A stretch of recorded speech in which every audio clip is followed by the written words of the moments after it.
Hello, ladies and gentlemen, and welcome again to Syriana Analysis. I'm your host, Kevork Almassian. Thank you very much for tuning in to today's live streaming, guys. I appreciate you all, whether you're watching me on YouTube or on Rumble. The last live streaming that I did was last Wednesday. On Thursday, I was on the Duran show. And then on Friday, I was on RT. So I replayed these episodes on Syriana Analysis for you also to see what I have said in these two shows. And I would like to thank you all for the overwhelming support after the Duran show, which really warmed my heart because I have went through or probably 400 comments under the Duran video, and the amount of support was really heartwarming for me because look, I'm not doing this to get praises and appreciation from the people. I would do it even if I'm standing alone, but when I see many people are appreciating the analysis and the content and what I'm doing on this online platform, it really encourages me more to continue doing what I do.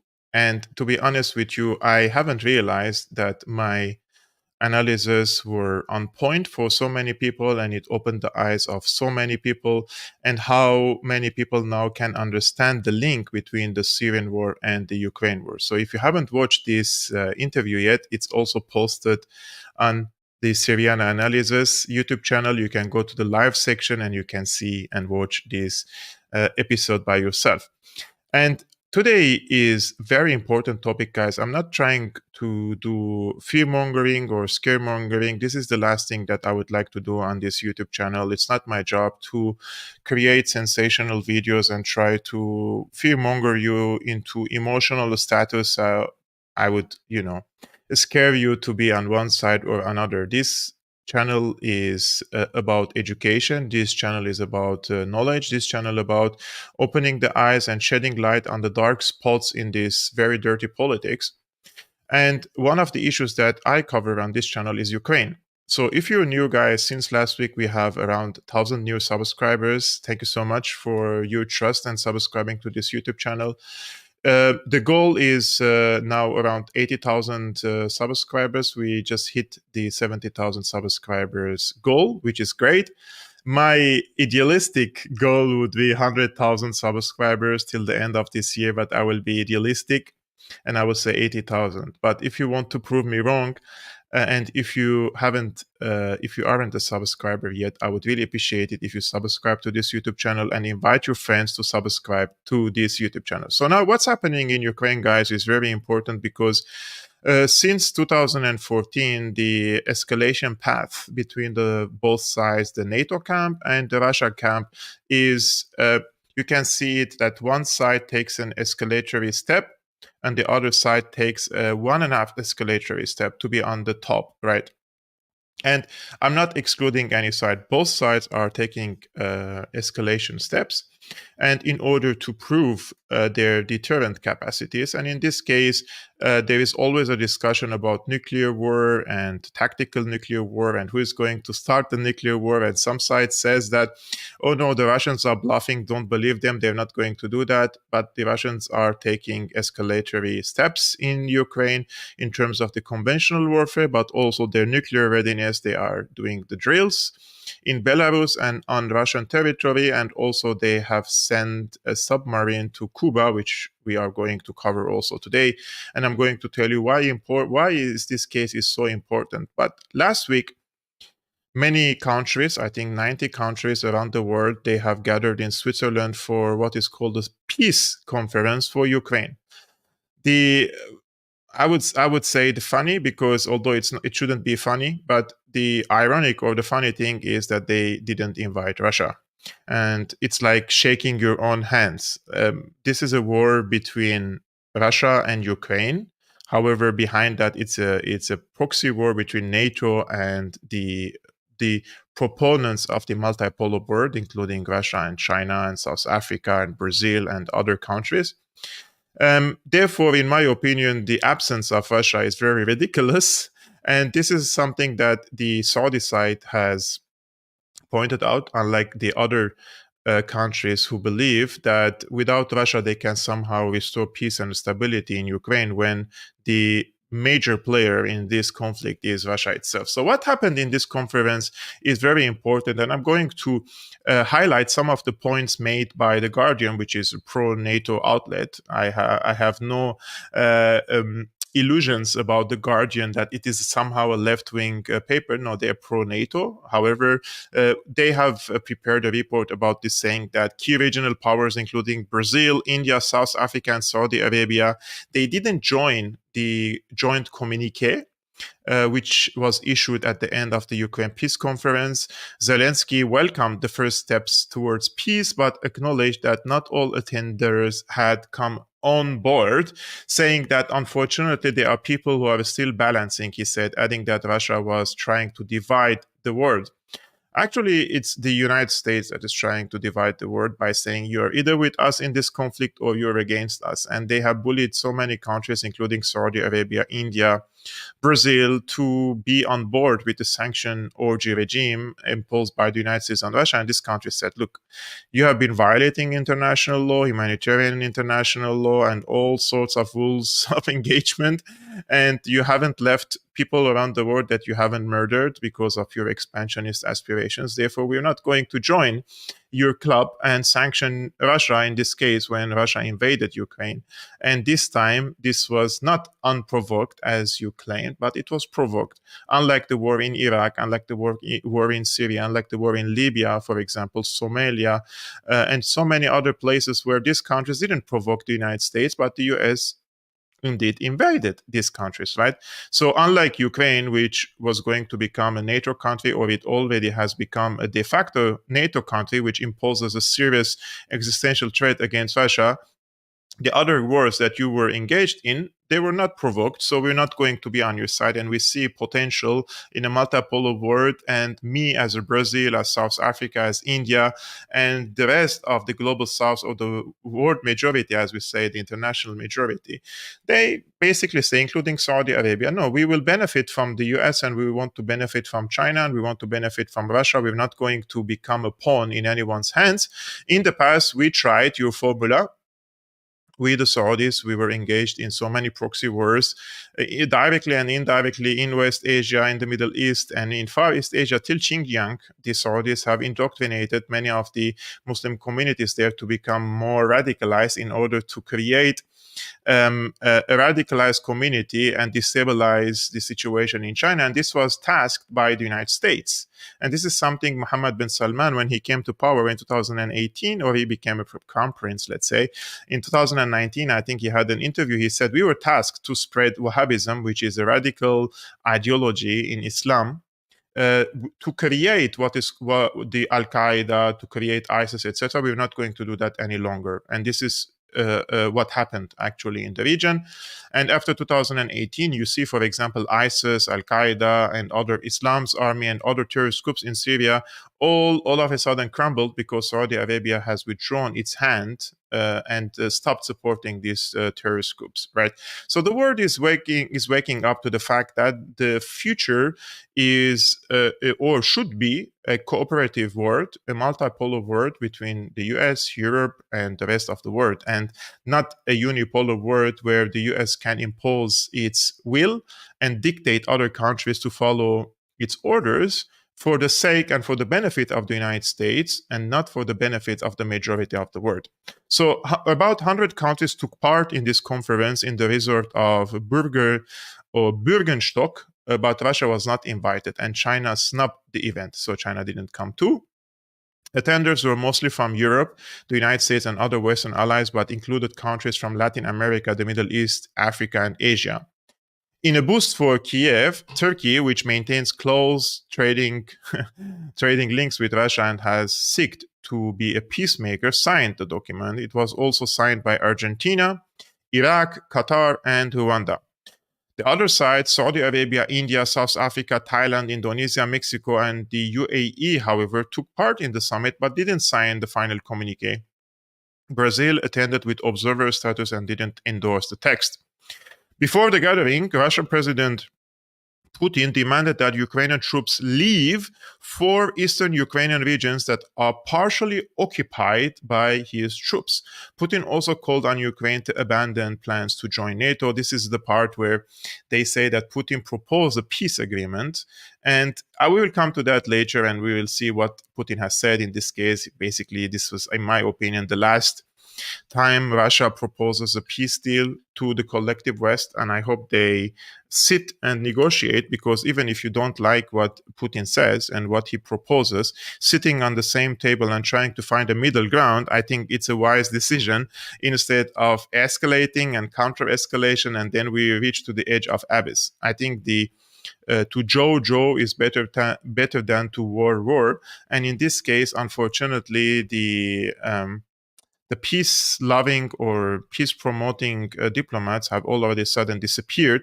And when I personally read the statements or watch and hear the statements of the foreign ministers, for example, in Europe or in the United States, it really shocks me, because these people's job, it's the description that they are trying to solve the problems diplomatically, and instead they're speaking about war and what types of weapons they want to deliver to Ukraine. And this is not the job of the foreign minister, by the way.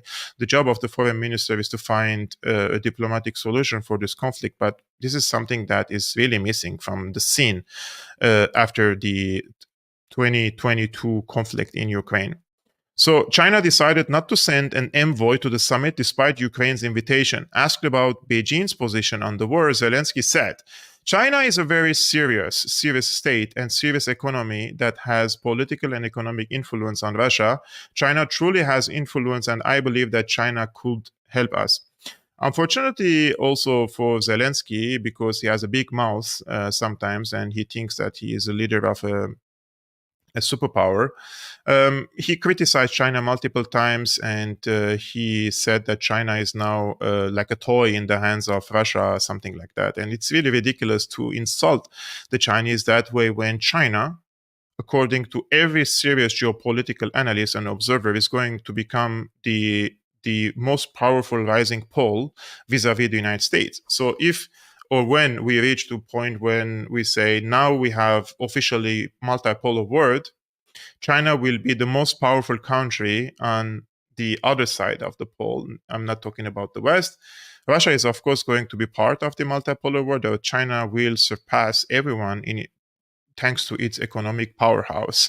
And they're going to, I don't want to use the term overwhelm, but they're going to control the markets. That's why the European Commission leader, Ursula von der Leyen, the moment she wakes up and the moment there is a camera in front of her face, she keeps speaking about the overcapacity, that China has to limit its overcapacity, that they're producing so much that the people need compared to what people need. And this is completely ridiculous, because why would China produce more than what the people need? If there is no demand, you're not going to produce more, right? Because you're going to basically reduce the cap of the selling price of your products. And for China, there is, of course, big markets, and especially in the electronic vehicle markets, including in Europe. And personally, I can see that there is always new and more Chinese electric cars in the German industry, in the German markets. And this is a threat to the European and American markets, because they are unable to produce cost-effective products compared to China during this competition with China. And China will always be ahead of them in this. So in a free market environment, China will always beat them. Therefore, they're going to limit the production of China with this overcapacity argument that they are always spewing vis-a-vis China. So, in line with the summit's modest aims, there was no discussion of what post-war settlement would look like or Ukraine's hopes of joining NATO. And I think this is just a show now. I don't believe that there is going to come anything good from this conference unless there is a participation of Russia, China, and all the influential countries. And the outcome of this conference must be representing the realities on the ground in Ukraine, to see the balance of power and also on the international level. There is not going to be a deal in Ukraine when Russia and the United States do not agree on certain security architecture for Eastern Europe and Europe itself. Like if such an agreement is not reached between the US and Russia, similar wars could happen in the near future. So why as citizens of the world, why would I agree to an agreement that could generate a new conflict in the near future, and then I have to pay again for that conflicting country vis-a-vis Russia or any other country, probably in Taiwan this time? There has to be an international agreement on how we move peacefully from a unipolar world to a multipolar world in a way that the Americans preserve their interests without bulldogging and bullying others, but they're still a superpower. And then you have new realities that you tried to contain China, you tried to contain Russia, you tried to steer wars, for example, in the Middle East, in North Africa. You tried to limit the access of these countries to the markets. You did everything you can. And there are realities that you cannot bypass. And these countries have circumvented the sanction regimes, and they found parallel financial systems to circumvent and maneuver these sanctions and the American policies. So what do you do about it? You have actually two options. I really try to find a third option, but I don't find the third option. The first option is confrontation, military war with nuclear powers, Russia, China, and the United States in this case. Europeans are coming just to back the US in this case, or a diplomatic solution. I mean, look, when the Soviet Union collapsed, the wise thing for them to do was to accept a unipolar world instead of a bipolar world. This was wise thing to do because the presence of all these thousands of nuclear weapons could have ended up in the wrong hands during the chaos. So I know for the Russians, this is considered a geopolitical disaster. I understand their point of view. However, the wise thing at that moment to do was a peaceful transition, something that I cannot really see that the Americans are going to do. I always say that the people in charge of the foreign policy, and I'm not talking about this congressman, congresswoman, like the structural corruption in the US and the way the policy decisions, especially on the foreign levels, are made. You have in shadow parallel deep states in the US who have enormous influence over the official policy, foreign policy of the US, right?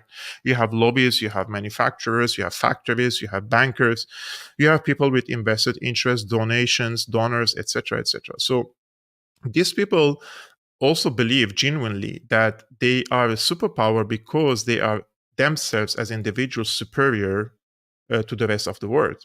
So I myself, when I come from Syria, I'm less of an intelligent and clever person compared to them. Although personally, I'm being very humble, for example, very, very humble. Just invite me to any podcast, long-term podcast, because I cannot do it in short segments, interviews, etc. Long podcast on any American podcast that believes in the American supremacy, and just invite me for a discussion, civilized discussion, and you will see the difference between the arguments, right? This is just, in my opinion, what should happen in the future. Now, the people who were attending this conference, of course, we have the heads of states, and I'm going to quote you some of the statements made by these Western leaders. And brace yourself, because those are the most ridiculous statements you could hear, and it just shows you how childish and ridiculous these politicians are and have become after this conflict in Ukraine. So we have the Dutch Prime Minister, Mark Rutte. And for you guys, if you don't know, Mark Rutte officially is accused of funding terrorist groups in Syria, sending them around 90 million euros, when the Dutch government itself labeled these groups terrorists. So the Dutch government considers certain Islamist groups in Syria terrorist groups, and Mark Rutte sent them lethal and non-lethal aid to Syria, right? Including trucks, 4x4 trucks, including satellite equipment, including food, including so many stuff. So Mark Rutte, who supported these terrorists in Syria, he says, quote, "The fact that Putin came out with this bullshit peace proposal yesterday is a sign that he is panicking. That's good news." Can you really believe that this is a statement coming from a prime minister of the Netherlands, or this is coming from mouth of a clown, right? Like, it's a serious question. How can you be the prime minister of a country like the Netherlands and say something like this and really think that Russia is now panicking, so he's coming out with the peace proposal? We have the Polish president Duda. He says, I quote, "I represent a part of the world where Russia is often called the prison of nations. Russia remains the largest colonial empire in the world, and unlike European states, Russia has not undergone a process of decolonization." Let's suppose that he's correct and the West has been decolonized, right? What's happening in Palestine now, in Gaza, is the perfect example that decolonization is not has not happened in these countries, and they have a colonized mentality that they want to impose their will on the people in the Middle East through the gate of the Israelis. In Taiwan is the same thing. They want to impose their will on the Chinese people through the gate of Taiwan, and they want to impose their will on the Russian people through the gate of Ukraine. They always have advanced satellite states and 800 military bases around the world in order to project this hegemony on the world. What do you think the purpose of these military bases of the US is? Is to project power, to dictate and impose its will on the rest of the world, including on the governments, right? So I will just say, okay, I agree with you that Russia has not been decolonized, just for the sake of argument, but the West has not been decolonized. Recently, they just waged a brutal regime change war on Libya, and they killed the leader of Libya. And they tried to do similar coup in Syria and assassinate and kill President Bashar Assad. This is the mind of a colonizer, right? And what is happening now in Palestine proves that there is no limit for the Israeli barbarism, and the Western countries are ready to provide Israel whatever it needs to continue its atrocities and heinous crimes against the Palestinians, because they agree on the strategy. Despite everything they say in the press, just put it aside. What they do basically, genuinely on the ground, they're trying to ethnically cleanse the Palestinians so that Israel says afterwards, 2 million Palestinians are gone now from the Gaza to the Sinai to Egypt, and then the Europeans can absorb them slowly but surely. And now, if I abolish the apartheid system in Palestine and establish one democratic state for everyone, then the Palestinians will not be the majority. Because after the 2 millions are ethnically cleansed, the Palestinians will be around 2 million fewer and less than the Jewish people there. And plus, they start harassing the Palestinians in the West Bank, and they try to kick them out from their territories too. So in 2 or 3 decades, the vast majority of the people in Israel will be as Jewish Zionists. Right. This is when they say that we want to establish one state, Israel, for everyone, Arabs and Jews, but the Arabs will always be a very small minority that under a democratic electoral system, they would not have enough voices to counter the Zionists in the Knesset, for example, or in the parliament there, right? So we have, of course, another ridiculous leader, the Estonian president, Kaja Kallas, and I think she is the most ridiculous among them, because compared to the size and the strength of her country, she shouldn't have such a big mouth. She says, Russia is a colonial power. For almost half a century, until 1990, Estonia was part of the Russian colonial system. The problem is that they always conflate between the Russian Federation and the Soviet Union. Soviet Union has gone in 1990, and Russia is not an empire, right? It has clear borders in this case. And even if we have doubts about the Russians, I really invite you to watch this segment of Jeffrey Sachs on the show of Tucker Carlson, and how he was part of the liberalization of the Russian economy and the transition from the Soviet Union to the Russian Federation, right? He was an advisor in the Soviet Union. And he explains how the Soviets had a goodwill that we want to disband the Soviet Union. We just want to have normal relationship with the rest of the world. But the Americans saw that as an opportunity to further divide Russia into smaller parts, because Russian Federation is still too big for them to swallow. Right. So the intentions are very clear here. Who wants to divide the other? The Russians, even if they want to, they don't have the geographical capacity or the means and the proximity, closeness to the US to do such things. But the Americans have tens of thousands of soldiers in Europe, including now in Ukraine, trying to project their hegemony inside Russia. And this is the purpose of trying to invite Ukraine into the NATO, so that NATO has the capacity to project its dominance inside of Russia, to destabilize it from within and divide it among sectarian and religious lines. Now, of course, these statements of ridiculous statements are, in my opinion, funny but dangerous at the same time. But we have the biggest clown in the show was Justin Trudeau. And I want you to see this video when he says Slava Ukraini during the photo shooting. Slava Ukraini!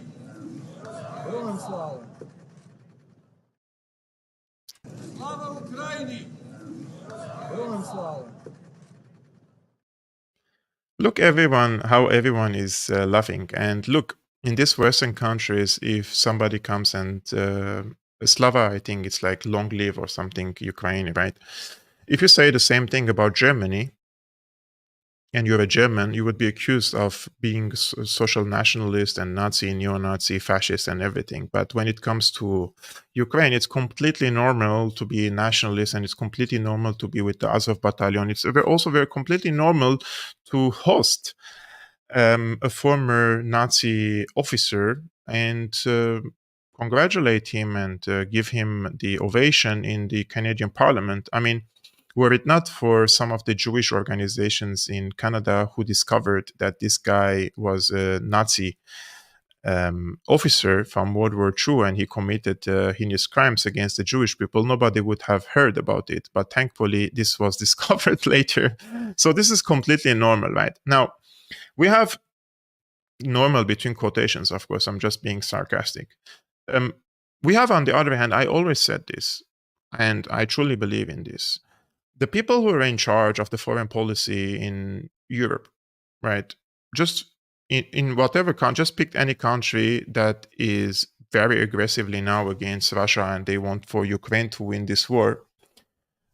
Just bring this diplomat and put him in the same room with just pick any foreign minister from the Middle East or North Africa, just close your eyes and pick any country like this. And I can assure you that this diplomat and this foreign minister from the Middle East or North Africa has more competence and more understanding of the international relations than any of these diplomats. I can assure you.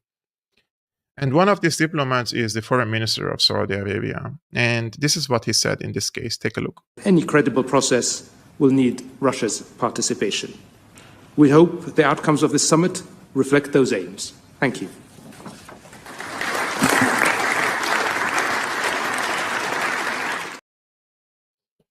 So, in my opinion, the only sensible statement from this peace conference in Switzerland came from the Saudi foreign minister, Prince Faisal bin Farhan Al Saud. And he said, quote, any credible process will need Russia's participation. And you see how the attendees are clapping, because how can you make peace in Ukraine without the participation of Russia? And this is something that you will never, ever hear from any diplomat in this NATO bloc. They are either unaware of it or they are too afraid to say the obvious. Now, one of the reasons why they completely ignore the Russian side, because they always say the Russian side is bluffing, right? Like whatever they say about their intentions, whatever they say about their plans to escalate, whatever they say about the nuclear deterrence, whatever they say about their nuclear doctrine, because every country has a nuclear doctrine. When they have a nuclear weapon, they have something called nuclear doctrine. So they specify specifically when and how they're going to use tactical or bigger nuclear weapons, if or when, or all these things, right? Russia has it, the US has it, China has it. All the nuclear countries have this nuclear doctrine. Now, one of the arguments that we always hear is ridiculing this nuclear doctrine. And don't be afraid of Russia, they're just bluffing. They're not going to do it. But this was the same thing that they did since 2014 when they removed the legitimate government in Kiev, and they said, don't worry about Russia, we're going to save you. Russia is not going to invade Ukraine. We're going to militarize Ukraine to the teeth so that Russia won't invade Ukraine, and then we will include Ukraine into NATO. And what happened in 2022 has shown that it was a big miscalculation from the NATO side. And now Ukraine has been invaded by the Russians, and they're occupying large swaths of Russian territories. But the same this same strategy of ridiculing the Russian side is still ongoing, especially in the British press. The Brits are one step ahead of the Americans in this. They are more excited about the war in Ukraine and defeating Russia. And this guy, his name is Hamish de Breton Gordon. He says, Putin's nuclear arsenal is crumbling. Ukraine can take it out for good. Okay.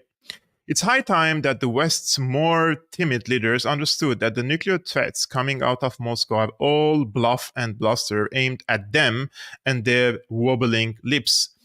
Leftist politicians must realize that it is our nuclear deterrent in the main which ensures that Putin will not press the strategic nuclear button.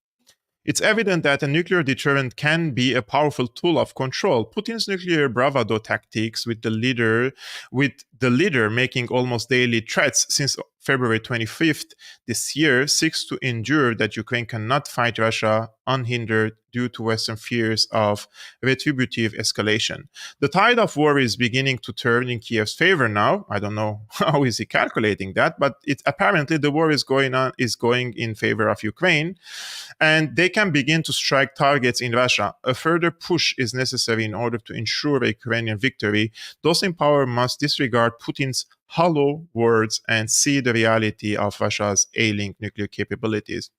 All of the nuclear drills carried out this week have been done with dummy warheads because the real ones are likely bust. Their concept of operations were designed for the 1960s and the 1970s when we didn't have the sophisticated intelligence assets we do today. There is no need for those European leaders too frightened to worry that if NATO gets involved to stop Putin's tactical nuclear strike, World War III will begin. This will simply never happen. It will be non-nuclear Ukraine stopping Armageddon, because even if Russia did manage to fire a small nuclear weapon at Ukraine, the US and UK would have to respond in kind. This is our doctrine, which Putin probably knows and understands better than most. He might be a tyrant bent on dominating Europe, as his idol Hitler once tried to do, but he is more rational than the Nazi leader. As Putin looks at the disintegration of his special military operation, he knows if he goes nuclear, he will be responsible for the destruction of his beloved fatherland. So according to the author, don't worry about the nuclear threats from Russia, because their nuclear arsenal is very old. It's junk. They cannot really inflict much of a damage. And even if they fire some of the tactical nuclear weapons on Ukraine, then the Americans have to respond. But he doesn't really try. He doesn't even write the most logical thing that anybody should write. Let's suppose everything he said is correct. And indeed, the Russians initiated a tactical nuclear attack on Ukraine, which I hope they would never do. But let's suppose they did that, right? And the Americans, as according to him, will respond to Russia, right? So what happens when the Americans respond on Russia with a tactical nuclear weapon, right? Why nobody is asking this question? Why is this illogical question to us? This is the most normal question that any commentator, any analyst, any journalist should ask. What comes next? If Russia was attacked by a tactical nuclear weapon, or their troops were attacked in Ukraine by tactical nuclear weapons, right? it's not going to end in this, in however they are trying to portray it. This is just, in my opinion, forget about what we're doing in Ukraine because the Russians are too weak, And this is the same type of verbal circus that they did after the 2014 and banning the Russian language and suppressing the Russian church and banning the people speaking Russian and then fighting against the insurgents in eastern Ukraine, killing 14,000 of Ukrainians of Russian ethnicity or Russian-speaking people there, including Hungarians, by the way. They always said, the Russians are too weak to do it. They're not going to do it. And they invaded. And when they invaded, remember what the European officials used to tell us. They used to tell us that the Russians cannot continue this fight. They don't have the capacity. Their military capabilities are too weak. And remember what Ursula von der Leyen said in this case? Ursula von der Leyen actually, she came and said that Russian military is taking chips from dishwashers and refrigerators. Russia's industry is in tatters. And this was in November 2023. How much of a clownish statement can this be now that you see the realities on the ground that the Russians are not really using the chips from the refrigerators? But this is what she said. Russian military is taking chips from dishwashers and refrigerators to fix their military hardware because there are no semiconductors anymore. Russia's industry is in tatters. So this is the type of comments that come from the European officials encourage journalists to write such clownish articles, right? The Russians are using the chips from the refrigerators and their economy is in tatters. Actually, it's our economies here in Europe in tatters. I'm not saying that we are living in poverty, but we are more affected by this war than the Russians, right? And every single statistics and chart shows clearly the growth in the GDP in European countries, different European countries compared to Russia and also the US. But these people are living in complete denial. And they always take the escalatory path, right? Because they don't know how to back off. And they don't find a way to preserve their absolute hegemonic status without war. This is how they're used. Like, it's hundreds of years of colonial mindset that they cannot really get rid of this mindset very easily. Somebody has to wake them up, and I hope that it won't be the war that wakes these people up. But they have to live in the reality in what's happening nowadays in 2024 and not 400 years back and not even 20 years back or 30 years back. If I was a politician in the US or Europe in 2000 and 2003 and I speak like this, then I know that the Russians are not going to escalate. They're not going to do this and that. But now you see that the balance of power has changed. And the rise of China has changed all the calculations as well. And this is a strategic alliance between Russia and China that nobody has foresaw that it could come directly and very quickly. And this is something that the American geopolitical experts have always warned. They always said that it's for us as the US to preserve our hegemonic status, we should do everything we can to stop the alliance between Russia and China. And what they did basically, they have provoked both countries to extend, to maximum extent that these countries started dealing with each other on strategic level. And nobody was able to foresee that the Russians and the Chinese will cooperate in such a manner in economics, in military affairs, and they are now trying to issue the BRICS blockchain wallet and the coin. I'm not sure how I think it's 30. Every coin is going to be the equivalent of $30 or $40. The other day I read somewhere, I'm not sure, don't quote me on this, but it's going to be in this range, right? So the other side cannot really tolerate this, and they have no other mean but to escalate as well. So this is the title of today's video. NATO, 500,000 troops on high readiness for war with Russia. On Thursday, a NATO official told the Association France Press that member states have 300,000 soldiers ready to deploy for a conflict with Russia in the space of 30 days. Quote, The offers on the table from allies comfortably exceed the 300,000 that we said, the official said. Those are forces which allies have said to us. They are available to you as of now at the level of readiness. However, the NATO chief Stoltenberg said the number of NATO soldiers at high readiness is significantly greater than the 300,000 benchmark. He said, quote, allies are offering forces to NATO's command at a scale not seen in decades. Today, we have 500,000 troops at high readiness across all domains, significantly more than the goal that we set at the 2022 Madrid summit. The alliance hit its goal as the members significantly ratcheted up support for Kiev in recent weeks. The US and several other nations also recently gave a green light for Ukraine to use their weapons to strike targets inside Russia.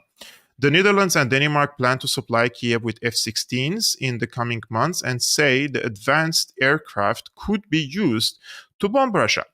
Stoltenberg added that he welcomes the policy shift and said it should not be considered an escalatory by Russia. So they want to give F-16 to Ukraine to hit targets inside Russia, and he is demanding Russia not to consider it as an escalation. However, the Kremlin has issued a stern warning to the West about any F-16 transfer, with Russian officials explaining the US-made warplane could carry nuclear weapons and present a strategic threat to Moscow. Ukraine plans to store the F-16s on the territory of other NATO states, and Russia has threatened to strike those facilities. So if this were stored in Poland, Russians say that they're threatening to strike those facilities, but then Poland is a NATO country, and it will mean that under the charter of NATO, all the countries of NATO have to intervene. Additionally, some members of NATO are preparing to send their own troops into Ukraine to train local forces. Earlier this month, Emmanuel Macron said France working to finalize a coalition of NATO countries that are willing to send troops. Moscow has stated that any French trainers deployed to Ukraine would be legitimate targets of the Russian military. So this is where we are at the moment, my friends. And I hope that this is shedding the light on the difficult situation. This is the purpose of today's live streaming, to tell you how dangerous is the situation without fear-mongering, just showing you the facts and the statements and the counter-statements, and for you to understand how grave the situation is at the moment in Europe, and especially from the door of Ukraine. And I just want to show you very quickly there are other many articles talking about the NATO chief touts nuclear move to counter Russia-China threat, and they say Stoltenberg outlined the plan in an interview in which he called for NATO members to show their nuclear arsenal to the world to send a strong message to their adversaries. This is it's too much even for me. And this is our friend in what was the name? Unheard. The specter of another Cuban missile crisis, the West is in denial about Russian escalation. And you remember when I said that the West always says, and the journalists, that Russia is bluffing. But Russia has recently sent a submarine to Cuba. And I was trying to dig in what's the purpose of this. And to be honest with you, I found you this article and an amazing contribution by Scott Richard that I will play to you later. So Thomas says, when a four-ship Russian flotilla sailed into the port of Havana on Wednesday, U.S. authorities were quick to downplay the event's significance. We were reminded that Russia's deployment were part of routine naval activity, and that it's not uncommon for the Russian Navy to sail warships into the Western Hemisphere. And yet, these are clearly not ordinary times, and this was no ordinary convoy. The flotilla that arrived in Cuba was the largest in years. It includes the guided missile frigate Admiral Gorshkov, one of the Russian Navy's most modern ships, armed with hypersonic missiles, and the nuclear-powered cruise missile submarine Kazan, one of the most advanced Russian submarines in service today, and the first ever submarine of this kind to be deployed to a foreign port. As routine as this deployment may be, the symbolism of a Russian nuclear-powered and nuclear-capable submarine gliding above water just 90 miles from Florida wasn't lost on anyone. American authorities have previously described these submarines as being capable of presenting a persistent proximate threat to the US homeland. The warships are a reminder to Washington that it is unpleasant when an adversary meddles in your near border or in near abroad. Benjamin Gedan is a director of the Latin American program of Washington, blah, blah, blah, think tank said. Though this is not yet a second Cuban Missile Crisis, officials from Cuba, Russia, and the United States have been at pains to clarify that no nuclear weapons are deployed on either the Kazan or the Admiral Gorshkov. It's hard not to see this as Russian response to the recent intensification of the US-NATO proxy war against Russia. So this is the take of our friend Thomas. And then we have Scott Ritter on the redacted. He presented a brilliant explanation and analysis of where are we now in terms of are we close to a nuclear war or not, and what are these submarines, what is the background story of these submarines? Do they really pose a threat on the security of the United States, etc.? And this was hosted by our friend Clayton Morris on his show, The Redacted.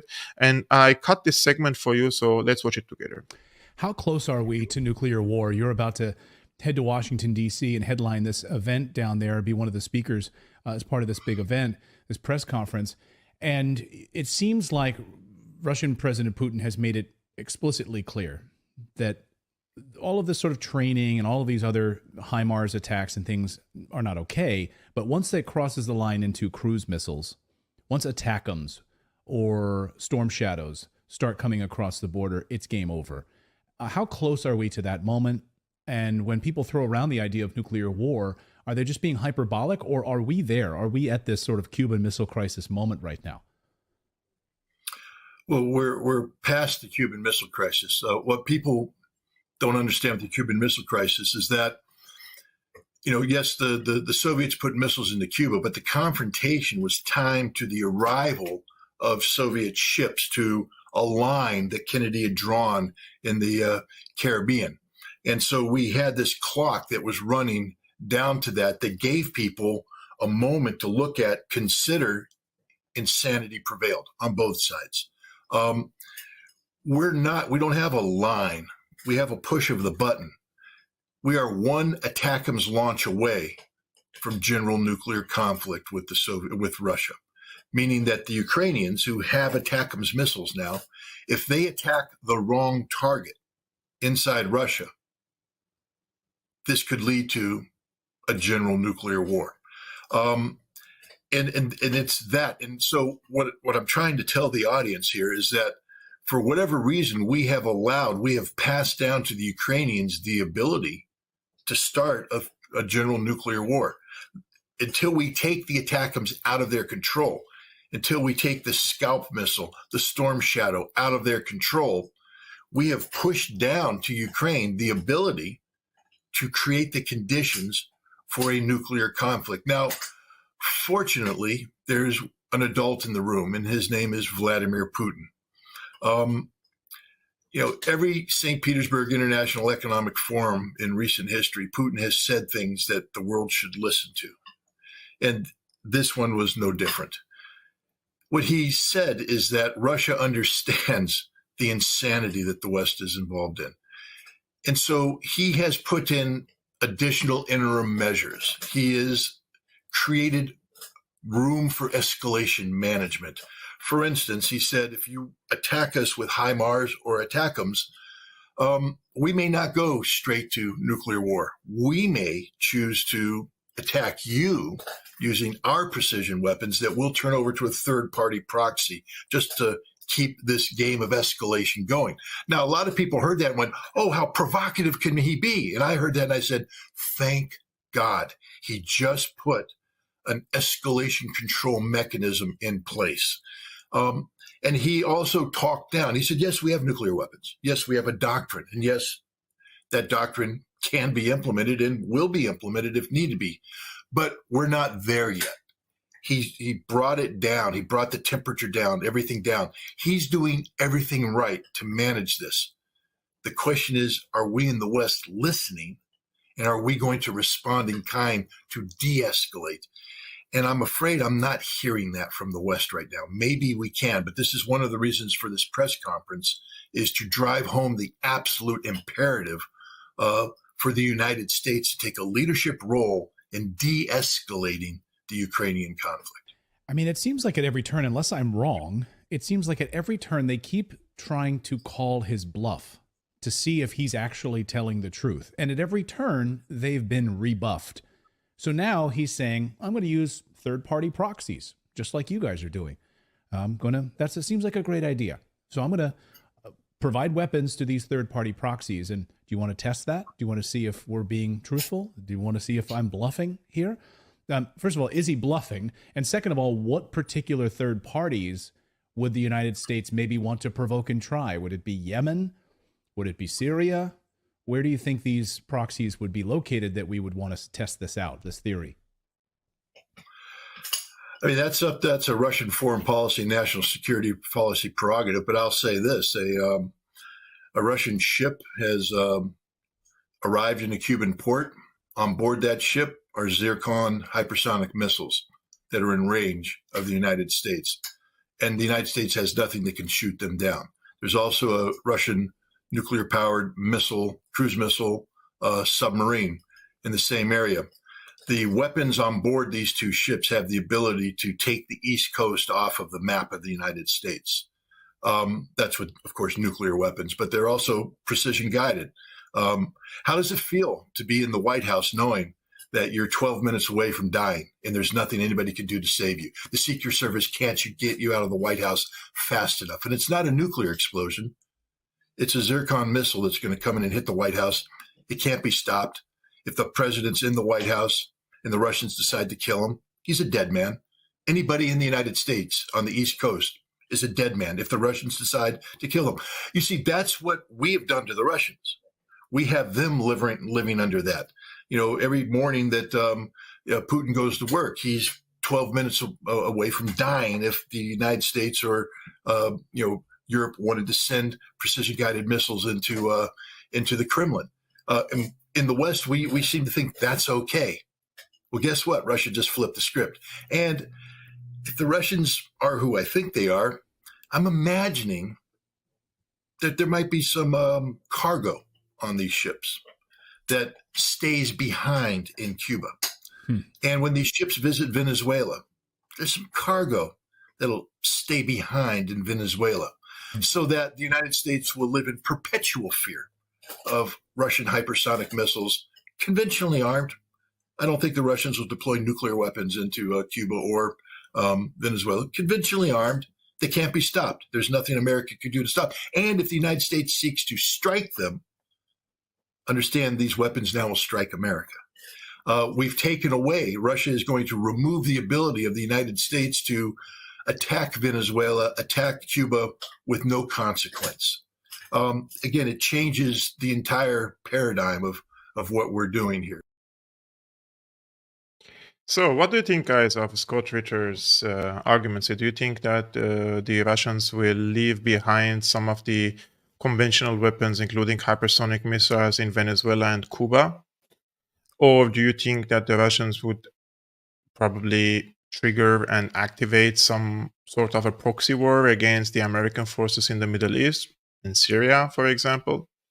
And just for you to know, this a few days ago, the Syrian army and with the Russian Air Force, they launched an extensive military campaign against the ISIS cells in the Syrian deserts. I hope this would be successful because these ISIS cells have been so much of a headache for civilians and military personnel alike in the deserts, and there is nowhere really safe in the deserts. They are just like they can appear from anywhere and everywhere on the roads and just kill people and run away. And those are mostly coming from the periphery of Al Tanf border crossing, which is an American occupied military base. So that would be very interesting to see how is this going to end up. Guys, we just hit the 70,000 subscription goal. I really appreciate you all for subscribing. If you aren't subscribed and you like the content on this Syriana Analysis YouTube channel, just check if you're not subscribed. If you subscribe, that would be great help for me. And this week or a few days ago, Russian President Putin, he proposed what he called the peace proposal vis-a-vis the West, which has been ridiculed by the Western officials, as I quoted them at the beginning of this live streaming. But because we believe in showing both sides of the story, I'm going to show you what Putin said in this case and what is his proposal about. Эти условия очень простые.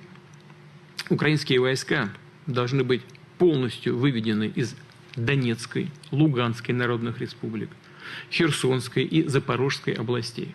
Причем, обращаю внимание, именно со всей территории этих регионов в пределах их административных границ, которые существовали на момент их вхождения в Украину. Как только в Киеве заявят о том, что готовы к такому решению и начнут реальный вывод войск из этих регионов, а также официально уведомят об отказе от планов вступления в НАТО, с нашей стороны незамедлительно, буквально в ту же минуту, последует приказ прекратить огонь и начать переговоры. Повторю, мы это сделаем незамедлительно. Естественно, одновременно гарантируем беспрепятственный и безопасный отвод украинских частей и соединений.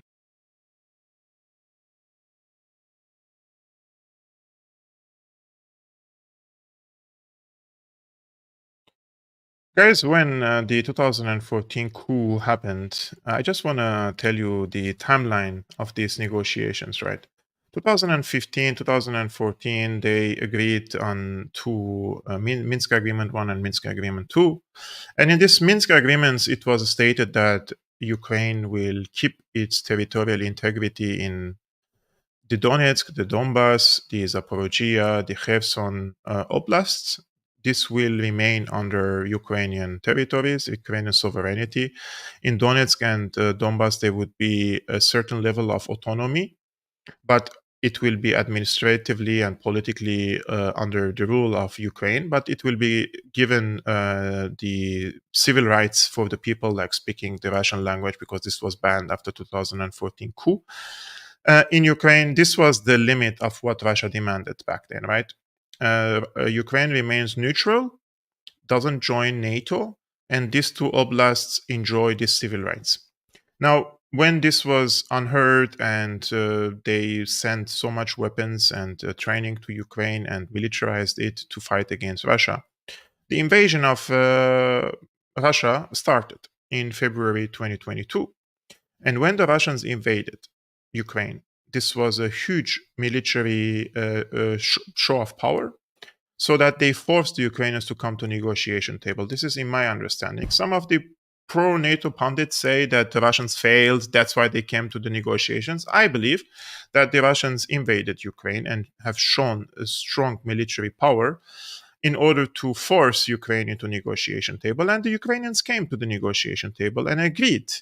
And they were very close to signing a peace treaty in March, April 2022, including the Turkey, in Istanbul communique, right? And the demands here were that Russia keeps, again, just like in 2014, they keep the Crimea, Donetsk and Donbas stays with Ukraine, and it's sovereign, etc., etc.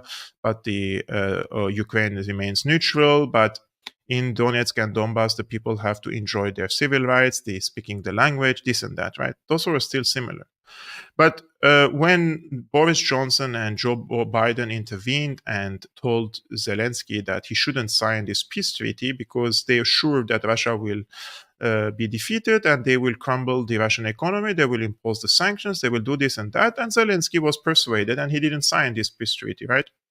And after that, what happened that the Russians continued, they changed their strategy, military strategy, into slow ground-grabbing military operations. Then they started occupying territories in Donetsk, Donbas, Kherson, Zaporozhye, and Mariupol, right? So you see now the situation, if you check it on the ground, the Russians now, they no longer offer the other side that we will give you back Donetsk and Donbas and Zaporozhye and Kherson. No, they say that these three oblasts are ours, and also the Crimea. And they do not believe that any peace agreement could be reached any longer with Ukraine without this oblast being part of the Russian Federation. So the Russians have raised the bar of the negotiations. And now, if this doesn't work out, so what is going to be the alternative? I truly believe that this could be the last Russian offer to the Ukrainian side and to the NATO side, a politically acceptable deal with them, because nothing can justify a nuclear war and a World War III. There is nothing, like not the sovereignty of Ukraine, not one or two oblasts, because there were so many opportunities to end this conflict diplomatically. But some people are living in perpetual cycle of wishful thinking, and they wish to destroy Russia, to disintegrate Russia, to this and that. Yeah, but maybe this is your dream. Maybe you should wake up from your dreams, maybe you shouldn't really believe in your wishful thinking and work, because when I started studying international relations, I still remember that they taught us the theories of international relations, the realism, idealism, liberalism, etc., etc. And I was personally more influenced by the realist approach, and I truly believe that people have to put a map in front of their eyes and see the map of controls, check the balance of power between the both sides, and accordingly come to conclusion whether they want to deal with each other or not, or find a compromise. Up until this moment, I truly believe that diplomacy has to be activated and the security structure has to be set between NATO and Russia to avoid further conflicts. Otherwise, we're heading to worse times in this case, unfortunately speaking. And there is no better alternative than diplomacy, believe me. Especially in this case, especially that the both sides have very high stakes, and this is a crucial moment for them, a very pivotal moment for them. One is seeking to preserve the unipolar world, to preserve its absolute hegemony and dominance over the world, and the other side, backed by China in this case, they are seeking to redraw the international structures and shift towards a multipolar world, which I believe that would be for the benefit of most of the people around the world and not for the benefit of some of the people. And believe me, even if you live in Europe or in the United States, I myself live in Europe. And if I want to think about it very selfishly, I may say that, yeah, I live in Germany. Our economy is still better than any other country in the third world countries, and I am benefiting from it, from the status that I have and from the privileges that I have, thanks for the unipolar world and being a leader in this unipolar world under the umbrella of the US. But the world is not only about Europe, and the world is not only about the US. The world is too bigger than the US and Europe. And the so-called international community consists of 995 or 996 countries recognized by the UN. And therefore, it's not about 30 or 35 countries. So I truly believe that the rest of the world deserve to live in peace and also some prosperity, and get rid of and ditch this colonialism and neo-colonialism and all this, I would say, barbaric policies and the pain they have inflicted. And the proof of that is what's happening nowadays in Gaza. They keep speaking about rules-based order. They keep speaking about international law and all this stuff. But when it comes to us in the Middle East, they just see us as subhumans. They see us as flies, and they want to just step over us and kill us for the sake of their financial and geopolitical interests. Now, I will just ask you one last question, guys, before I end up this conversation.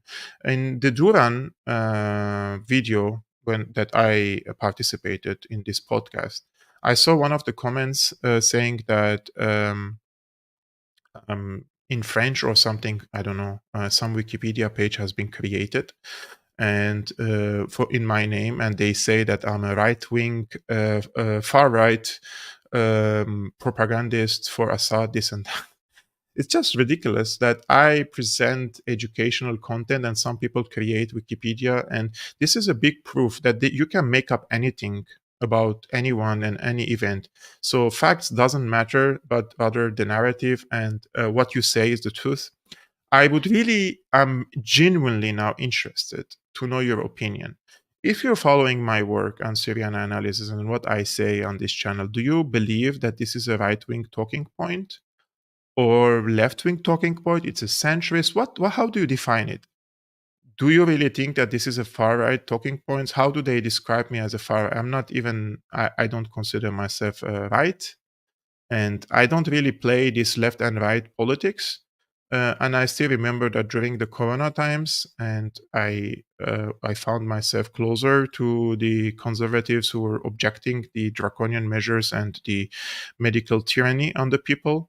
And then when the Palestine case started, I find myself closer to the left-wing people who are objecting the atrocities against the Palestinians. And I truly see myself that at every event, I just evaluate the situation and I see